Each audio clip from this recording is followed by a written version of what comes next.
সোনার চেইন চুরির ঘটনায় দুই যুবককে গ্রেপ্তার করল সিধাই থানার পুলিশ। ধৃত দুই চোর হল সিধাই মোহনপুরের বসন্ত সর্দার পাড়া এবং জিনিয়াস পাড়ার বাসিন্দা নিকেশ দেববর্মা, জহর উচাহার।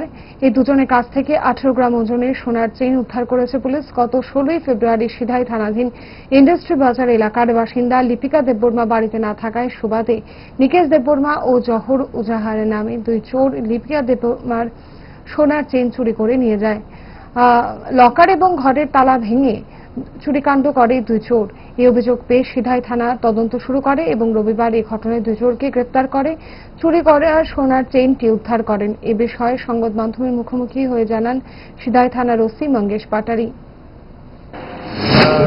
লিপিকা দেববর্মা নামে একজন মহিলা একটা কমপ্লেন করে যে গত 16/2/2025 ইংরেজি তারিখে উনি যখন ওনার বাড়িতে ছিলেন না, ওনার বাড়ি ইন্ডাস্ট্রি বাজার, তখন অপরিচিত দুজন দুষ্কৃতিকারী, দুজন চোর ওনার বাড়ি থেকে রাত্রেবেলা একটা স্বর্ণের চেইন, যেটা আনুমানিক 18 গ্রাম হবে, ওটা চুরি করে নিয়ে যায়।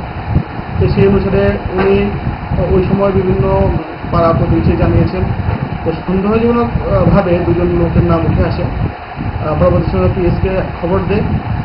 খবর দিলে আজ দুজন লোককে আমরা ডিটেন করি, যাদের মধ্যে একজনের নাম জহর উজাহার, একজনের নাম রিকুশ দেববর্মা।